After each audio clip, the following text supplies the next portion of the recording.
बिस्मिल्लाहिर्रहमानिर्रहीम। खातिन हज़रात, मैं हूँ अख्तर अब्बास और आप सबको मेरा सलाम पहुँचे। मिसेज़ मुबीन की कमेंट से हम आज का आगाज़ करते हैं। वो कहते हैं कि सर, मेरा शौहर मुल्क से बाहर होता है और मेरे 3 बच्चे हैं। मैं अपनी सास और ससुर के साथ रहती हूँ। नंद ने और सास ने मिल के मेरी ज़िंदगी बर्बाद की हुई है। ये आलमोस्ट हर दूसरे घर का मसला है।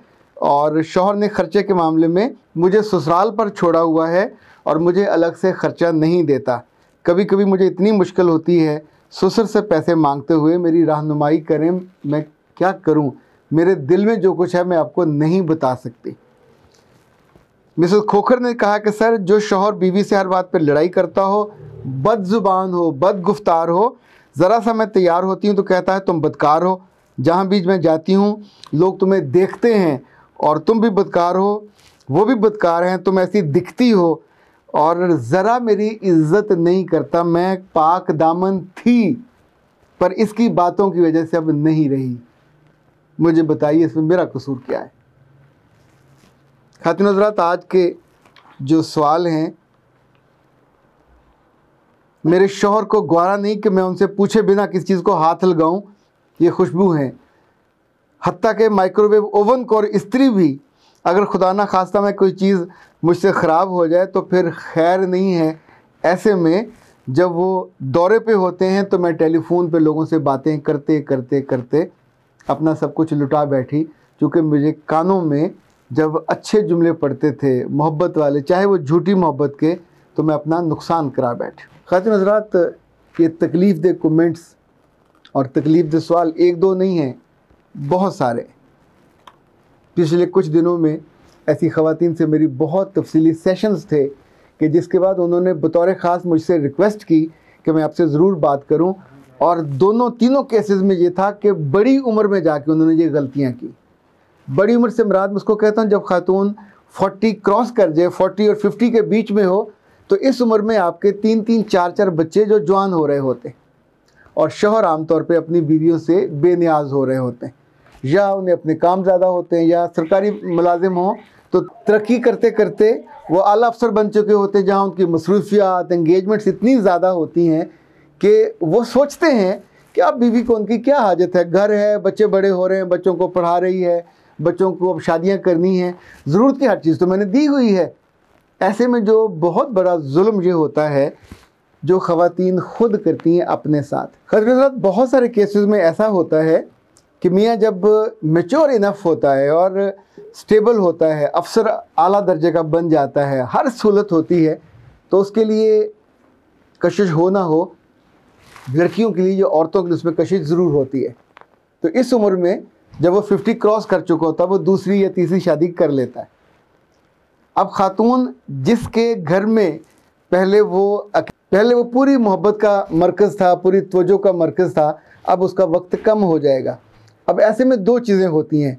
अगर थोड़ी सी खातून अक्लमंद हो तो वो गौर करे कि ऐसा क्यों हुआ। अच्छा, बहुत मुमकिन है उसकी आदतें पहले से बिगड़ी हुई हों और ये होना ही होना हो, क्योंकि अभी इतने सारे केसेस मेरी निगाह में हैं कि जिनकी 3-3 शादियाँ। ये पहले नहीं होता था। मुझे याद है मरहूम इशफाक साहब होते थे तो हम एक रोज़ बैठे तो उन्होंने कहा मैंने पूरे लाहौर में तहकीक कराई है, जस्तजू की है कि पूरे लाहौर की उस वक्त आबादी को करोड़ की करीब होगी कि कितने लोग हैं जिनकी 4 शादियाँ हैं, तो कोई नहीं मिला, नॉट अ सिंगल वन।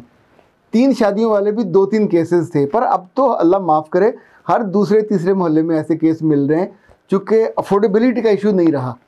दौलत ज़्यादा है, आसानी ज़्यादा है, तो लोग आसानी से अफोर्ड कर लेते हैं। या एक और बड़ा प्रॉब्लम है कि जिन लड़कियों की शादियाँ नहीं हो रही और वो 32, 33, 35, 40 तक पहुँच गई हैं, तो आमतौर पर उनके पास एक ऑफ़र होती है कि मैं अपना घर और अपना ख़र्चा खुद अफोर्ड करूँगी, तो मुझे उसका साथ, चाहे वो बॉस हो चाहे वो कोलीग हो, और उसको कम वक्त में उसका साथ चाहिए होता। तो ये भी ज़ाहिर है अफोर्डेबिलिटी का इशू नहीं है कि उस पर ख़र्च नहीं है।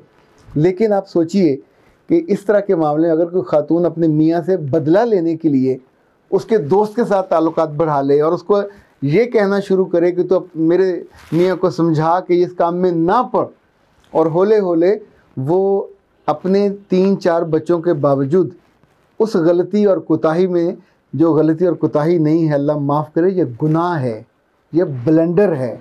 आपने अपनी पूरी ज़िंदगी की जो पाकीज़गी के साथ बसर की उसको बर्बाद कर डाला। अपने अजर को, अपने ईमान को भी, उसको भी बर्बाद कर डाला। अगर आप कुछ करना था उससे डिवोर्स ले लेते, डिवोर्स लेके उससे शादी कर लो। यानी शादी एक पाकीज़गी का रिश्ता है जो अल्लाह ने दिया हुआ है, आपका हक है इस्तेकाक है, आप उसके साथ नहीं चलना चाहते। पर अभी 4-5 बच्चे हैं आपके और आप उसको उसके होते हुए एक और रिश्ते में चले जाते हो, इसको कोई जस्टिफिकेशन नहीं है। There is no justification at all. जो मेरे लिए ज़्यादा तकलीफ़ की बात है वो ये कि बड़ी उम्र में आपकी रूह भी पाकीज़ा हो जाती है, बड़ी उम्र में आप बहुत सारी जिनसी ज़रूरियात से, लत से भी कम निकल आते हैं और आपके बच्चे बड़े हो रहे होते हैं, कोई BA में, कोई MA में, बच्चियाँ बड़ी हो रही होती हैं और आप उनकी तालीम और तरबियत के लिए सोच रहे होते हो। ऐसे में अगर मियाँ से गलती हो गई या मियाँ ने अपनी मर्ज़ी से दूसरी, तीसरी, चौथी भी कर ली है, तो अल्लाह के बंदो आपकी ज़रूरतें तो पूरी हो रही हैं, आपकी जिस्मानी ज़रूरतें अब कम हैं, कमतर हैं, उसको ज़रा फोकस कम कीजिए। इंसान कभी तो कुर्बानी दे लेता है।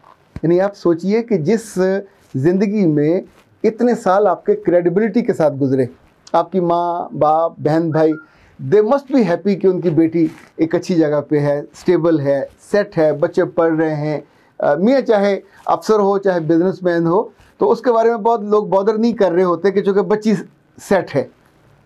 आपका ससुराल, वहाँ आपकी बहुत इज्जत होती है, किसने मियाँ को अच्छा संभाला, घर अच्छा संभाला, बच्चों को अच्छे अदारों में पढ़ा रही है, सोसाइटी में आपकी एक इज़्ज़त होती है।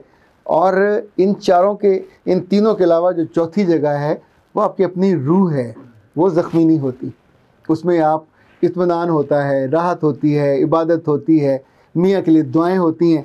जो ही आप बेवफाई पे आते हो तो सबसे पहले तो आपका दिल खाली होता है, फिर उसमें से ईमान रुखसत होता है, फिर उसमें से हया रुखसत होती है। हदीस के अल्फाज हैं कि जिसके अंदर से हया रुखसत हो गई, फिर उसके बाद वो जो चाहे करे। अब आपने अपने किसी पुराने दोस्त के टेलीफोन पे ये काम किया हो, किसी से फेसबुक पे ताल्लुक़ के बाद ये किया हो, किसी से बदला लेने के लिए ये किया हो, तो उस पर दाव पे क्या लगा? आपका ईमान, आपका जिस्म, आपकी रूह, आपकी पूरी रेपुटेशन। यानी अभी तो सोचें कि अल्लाह ने वो पर्दा रखा हुआ है, आपका हया बचा हुआ है और आपकी वो जो इज़्ज़त है तीनों चारों ख़ानदानों में वो महफूज है।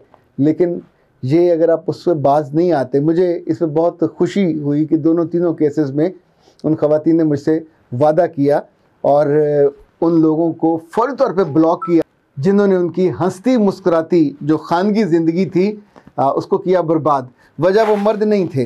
खतरा ज़िंदगी में कभी ऐसी गलती हो जाए तो एक बात याद रखिएगा, इसका उपाय या हल लंबा नहीं होता, महीनों पे और बरसों पे नहीं होता।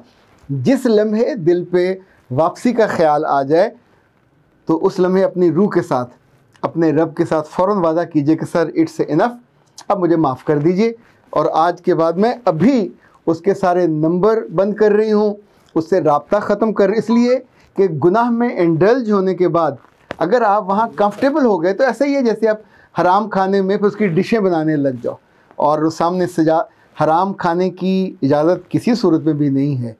और ये जो जुर्म है, चाहे वो आप इसे ज़ाती सतह पे ले लें, समाजी सतह पे ले लें, रूहानी सतह पे ले लें, हर तौर पे आप गिल्टी हो।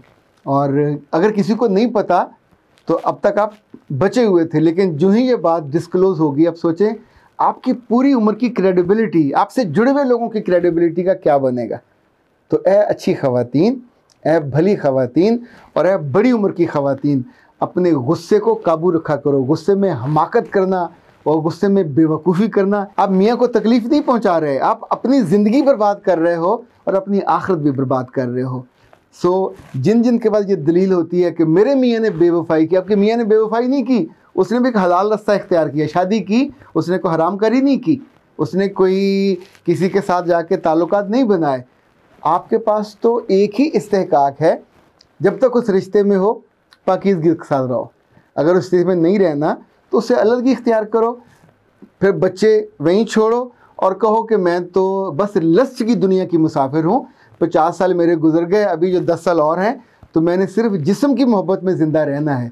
इस उम्र में तो आपको सब्र करना चाहिए, इसमें गुस्से मत होइए। आपके पास ऑप्शन यही बचता है, क्योंकि उससे पहले आप अच्छी ज़िंदगी गुजार चुके हो और अब जो थोड़ी बाकी है उसमें आप अपने ख़ानदान को बनाने, संवारने और उनको आगे बढ़ाने का सोचो।